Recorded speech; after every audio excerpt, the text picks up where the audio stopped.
Hello and welcome to the Grand Line Review, your source for everything One Piece. Today, we have a topic I've wanted to discuss for quite some time, and now that it's finally happened in the anime, I guess a couple of weeks ago now, let's talk about how Luffy emerged victorious in the impossible fight against Katakuri. So I've been tossing up about whether or not to actually make a video about this, because it doesn't really fit any of my formats, but after some comments on my anime reviews as well as the Katakuri 101 video, I feel like it is actually a very necessary discussion. And in order to have it, I'm mostly going to be using the manga as reference, just because the anime plays out a lot of the subtleties very differently, and to get to the core of Oda's intentions, I don't think there's any better way than to examine the first-hand material. And before we completely launch into it, I want to make this clear from the beginning. All of the following is my personal interpretation of the events. There is no straightforward answer to exactly what happened in the series. Like, Brule doesn't just pop in and go, Katakuri did X because of Y. It's very much left to the readers and the audience to connect the dots, which means that there isn't necessarily one correct interpretation. So if you guys saw things differently to me, then please do drop those thoughts in the comments, because it is a fascinating discussion. But for now,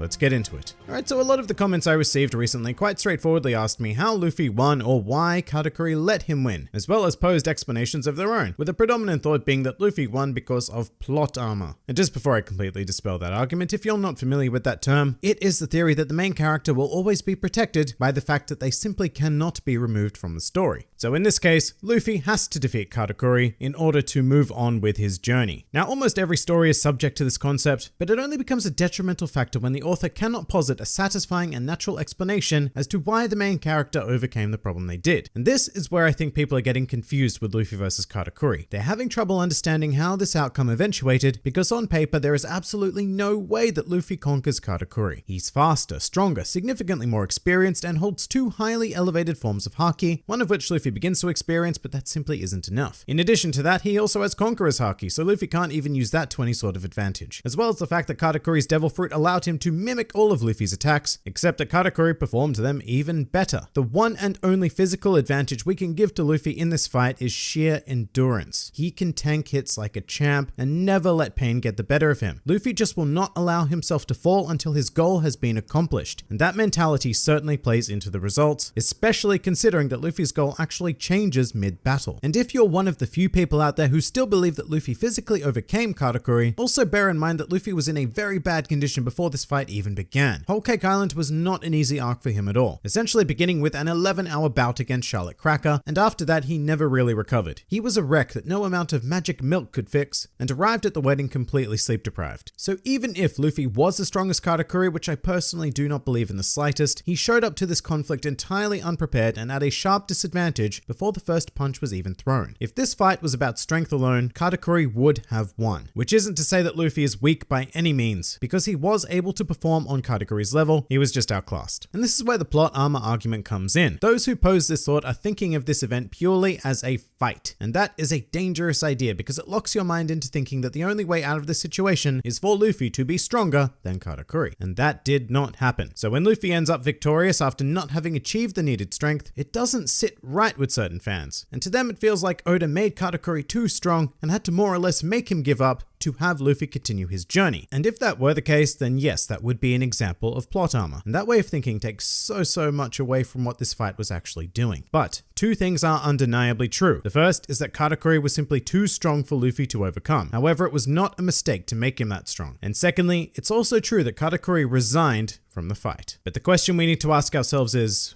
why? Because I don't say that Katakuri gave up to take anything away from Luffy's victory. I say it because what happened is far more impressive than simply physically defeating your opponent. And it goes to the core of what makes Luffy so dangerous. The ability mentioned by Mihawk all the way back in Marineford, which I'll quote now. It's not his powers or techniques. He possesses some quality that makes people want to help him. And in these waters, that is the most formidable power of all. Now, to be clear, Luffy did not win because Katakuri all of a sudden went, oh yeah, look, I just kind of want to help the kid out. It's not that simple. People don't just join Luffy like that, not antagonists anyway. They succumb to Luffy because their encounters with him change those characters at their core. One of the better examples of this in the past is Bellamy. After encountering Luffy, Bellamy's beliefs were challenged, and as much as he may not have forgone his dedication to Doflamingo, his mind was unlocked, and he pursued an adventure to Skypiea, a location that he had previously thought was utter nonsense of a legend. A massive part of Bellamy's Nami's character evolved, and he even developed a respect for Luffy as a result. And that is the sort of journey Katakuri went on during this brief 17 chapter and 21 episode long fight with Luffy. And to understand this transformation, we really do need to flag how Katakuri became the person he is today. Now, a lot of this I went over in my 101 on him, so I'll be brief, but due to a mixture of the teasing he received because of his mouth and the attacks on his family, at a very early age, Katakuri resolved to become an individual capable of commanding enough fear to protect his siblings. He offered himself as a symbol of constant strength that his family could depend on. Now, here's that question again. Why? Why was that ever needed if they were the children of someone powerful enough to become a Yonko? Well, that's because Big Mom is essentially a child. She is the matriarch of the family in name alone, and not only is she completely unreliable in their protection, but she is actually the biggest threat to all of their lives, as a single mood swing can result in her killing any or all of them. That is the sort of fear that every member of the Charlotte family lives with on a daily basis. And if you were to ask any one of them if they'd prefer a world without Big Mom in it, I'd bet that most of them would honestly answer yes. And that's where Katakuri's model of fear comes from. He adopted that aspect of Big Mom, but only in relation to his enemies. When it came to his family, he was a perfect and reliable pillar of stability. And that word perfect is very important because a legend developed around Katakuri of him being a perfect individual. So much so that allegedly his back had never even touched the ground. Of course, we know that this is completely false, and Katakuri is just some guy who propagated this belief for the sake of others. But even then, it can certainly be argued that he began to believe his own lie. This perfection became his ideology, and that is what Luffy directly challenged in this fight. Not his strength, but his beliefs. And it was on this battlefield that Luffy proved victorious. It was a long journey to get there though, and it does start with another argument from those who claim that Luffy invoked plot armor. That argument being, why didn't Katakuri finish Luffy quickly when he clearly had the upper hand? There were surely countless opportunities to kill the Straw Hat Captain with ease that just weren't taken. But the counter argument to this being that very early on, Katakuri quite clearly states that Luffy being able to dodge so many of his attacks is stressful, meaning that he was simply incapable of finishing him off. But this statement is very important for another reason, which is Katakuri admitting that Luffy's constant ability to evade him is stressful, meaning that as much as Katakuri wasn't physically taxed during this portion of the fight, he was being drained mentally. And if that sounds lame, just picture it as if you're playing chess or another strategy-based game. If you play long enough, you will experience mental fatigue, especially if you're not used to playing against opponents you can't instantly beat, which is exactly what Katakuri is doing here. He's not seasoned enough in regards to actually fighting people anywhere near close to his level. So as much as it looks like it's just Luffy suffering alone, that is not the case, because even in these opening stages, this fight is taking a toll on Katakuri. Not enough for any major change to occur yet, but it's a starting point. It's something that began to put the notion of Katakuri's invincibility to the test. And it has a knock-on effect because it leads into the late Merienda, and the subsequent reveal of Katakuri's true personality to Luffy. Now, I would equate the moment of Luffy intruding on Katakuri's snack time to the legendary punch in the face Bellamy received on Jaya. It was an instant shattering of everything that character had been built up to be. And in the case of Katakuri, this revelation of his true self did far more damage to him than anything Luffy had physically thrown at him previously, or even in the events to come. And the interesting thing is that Luffy just didn't care at all. He caught a glimpse of this embarrassing glutton of a man with a weird mouth, and all he had to say in response was, "Our fight isn't over." Luffy then proceeded to take advantage of Katakuri's less than perfect mental state to prove that he isn't physically invincible either by landing several hits, a feat that Katakuri both praises Luffy for as well as chastises himself for allowing. And he never truly recovers from this. As much as he later tried to affirm to himself that he is invincible so long as he remains calm, the damage was done. Despite his physical superiority, Katakuri was losing the mental battle, now confronted directly with the truth that he is not the perfect individual he had been pretending to be, as well as the fact that he simply cannot wrap his mind around why Luffy keeps getting back up. Why does this shameful creature keep getting up and confronting me when there is no logical chance of victory, and furthermore, why am I incapable of keeping him down? And now at this stage, Katakuri's perfect persona now hinges entirely on him defeating Luffy, and he is finding that task every bit as impossible as Luffy is finding defeating him, albeit for different reasons. Luffy can't make Katakuri go down at all, and Katakuri can't stop Luffy from getting back up. And that is when the Flampe thing happens. Absolutely perfect timing for Luffy. If Flampe had used her blowgun any earlier during the fight, particularly before the Merienda incident, I think Katakuri would have taken the win and eliminated a threat to his family. However, after having his perfection directly challenged, any victory that wasn't solely a result of his actions would essentially become an admission that he was not capable of beating Luffy on his own, and thus be deemed an imperfect being. Flampe's interference was the point of no return. Following this, Katakuri had no choice but to acknowledge his own failures. The fact that he had been unable to defeat Luffy prior to this point, as well as being unable to prevent Flampe from contaminating the fight. In fact, he even goes so far as to apologize Luffy for not noticing her in time. And of course, this culminates in Katakuri's acceptance of his true true nature by revealing his face to Flampe and even allowing her minions to photograph him, which is a far cry from when he slaughtered the chef simply for catching a glimpse of his face earlier that day. Then we have the ever iconic line of Katakuri stating that he will no longer assume that Luffy is inferior to him. And while this does without a doubt show a great deal of respect for Luffy, my main takeaway from this is not that Katakuri has elevated Luffy to his level in his mind. Rather, Katakuri has brought himself back down to earth and realized that in the grand scheme of things, he's no better than Luffy, despite his physical superiority. And this is enormously liberating, because for the first time in his adult life, Katakuri no longer has to play the part of perfection. He can just let loose and be himself. And as his first act of true autonomy, he decided to honor Luffy's wishes to finish the fight. From this moment on, Luffy was no longer Katakuri's enemy. But it's here we counter another storytelling argument though, as the two go on to trade blows over an extended period before Luffy finally unveils Snake Man. And the question here is, why did it take Luffy so long to whip this out? A question that often implies that this is an ass pull from Oda, and there is no good explanation as to why Luffy did not use Snake Man earlier. There is definitely a good explanation though, and like a lot of what's happening here, it's very open to interpretation, but to me, it all comes back to Luffy's mid-fight conversation with Brule.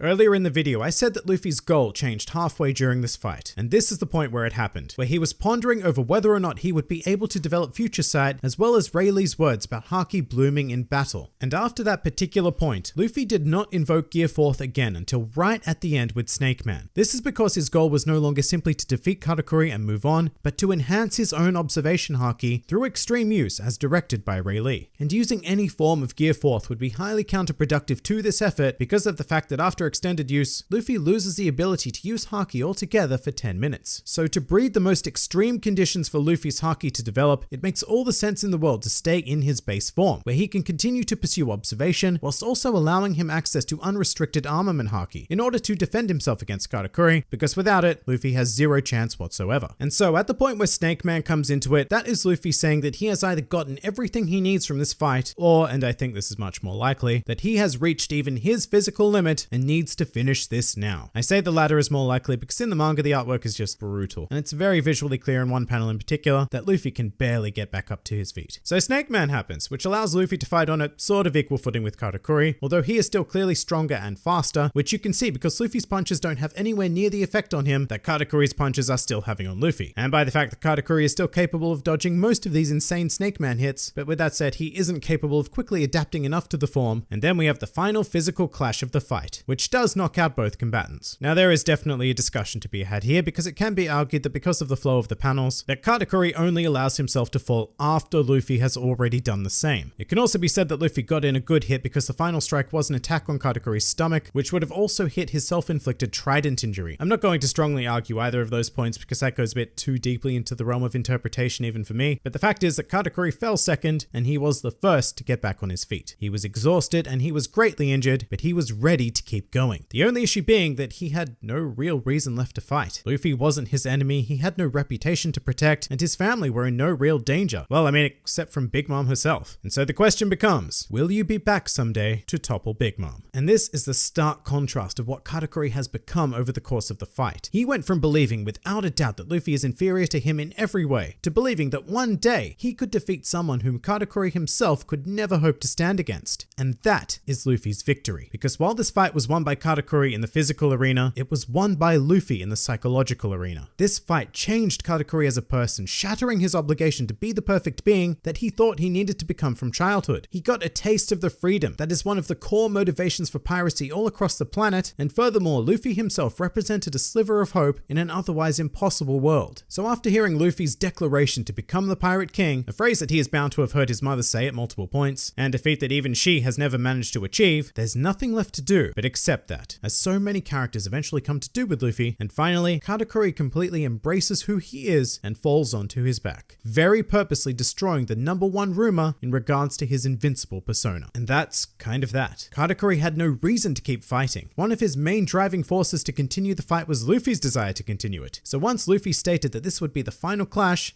it was done.